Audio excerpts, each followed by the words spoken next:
नमस्कार, मैं रुचि। आप देख रहे हैं जनसंदेश टाइम्स। जनसत्ता दल लोकतांत्रिक के नेता और कुंडा से विधायक रघुराज प्रताप सिंह यानी राजा भैया ने मंगलवार शाम ऐलान किया कि वो किसी भी पार्टी का समर्थन नहीं देंगे। आने वाले चुनाव में अपने मन मर्जी से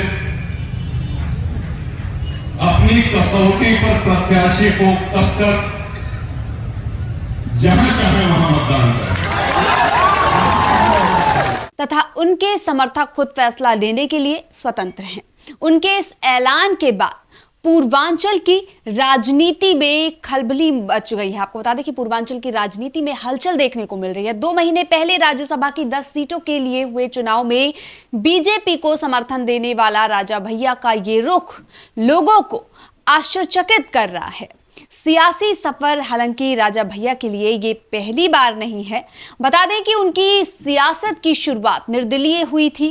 साल 1993 में राजनीति में आने वाले राजा भैया समाजवादी पार्टी की सरकार में मंत्री रहे। बता दें कि सपा संस्थापक और संरक्षक मुलायम सिंह यादव का राजा भैया के संरक्षण मिलता रहा था उनको, और बसपा की सरकार में जब उनको जेल भेजा गया तब सपा ने इसका जमकर विरोध किया था। इसके बाद जब साल 2003 में सपा की सरकार आई तो वो फिर से मंत्री बन गए थे। अब सवाल ये उठ रहा है कि पार्टियों को राजा भैया की जरूरत क्यों है। जी हां, सवाल ये उठता है कि आखिर उत्तर प्रदेश के 2 प्रमुख पार्टियां, एक समाजवादी पार्टी और दूसरी बीजेपी, हमेशा राजा भैया को साथ लेने के लिए क्यों तैयार रहती है। बता दें कि बीजेपी और सपा दोनों जानते हैं कि अगर राजा भैया उनके साथ में रहेंगे तो पूर्वांचल की सीटों पर उनके प्रभाव का लाभ उनको मिलेगा। इसके अलावा क्षेत्रीय वोटर आसानी से उनके साथ आ सकते हैं।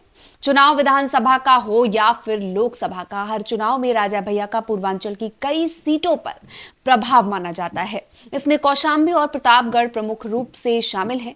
ये समझने की जरूरत है कि राजा भैया की अपनी पार्टी जनसत्ता दल लोकतांत्रिक है और उनके सपा बसपा से भी संबंध रहे हैं। विधानसभा चुनाव के दौरान तो उनकी मुलाकात अखिलेश यादव से हो भी चुकी है। बसपा से भी उनके संबंध रहे हैं, लेकिन बाद में उनकी बसपा में अदावत भी किसी से नहीं छपी है और फिर उनकी अदावत अखिलेश से भी हो गई थी।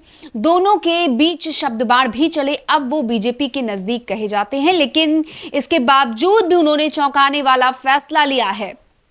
हालांकि उधर धनंजय सिंह ने तो बीजेपी का समर्थन देने का फैसला लिया है, लेकिन जहां लोग कयास लगा रहे थे कि राजा भैया जो है वो बीजेपी का समर्थन करेंगे, लेकिन उन्होंने किसी भी पार्टी का समर्थन करने से सीधे इनकार कर दिया है। उन्होंने कहा है कि उनकी जो जनता है, उनके समर्थक हैं, वो स्वतंत्र हैं। उन्होंने अपील की है कि आप अपने मन के मुताबिक आप जिसे चाहें वोट कर सकते हैं। तो कहीं ना कहीं देखा जाए तो बीजेपी अगर उम्मीद लगाकर बैठी रही होगी कि राजा भैया उनका समर्थन करेंगे तो बीजेपी की उम्मीदों पर पानी फिर गया है। फिलहाल के लिए बस इतना ही। ऐसी और तमाम जानकारी के लिए हमारे साथ बने रहिए और देखते रहिए जनसंदेश टाइम्स। हमारे चैनल को लाइक, सब्सक्राइब और शेयर जरूर करें।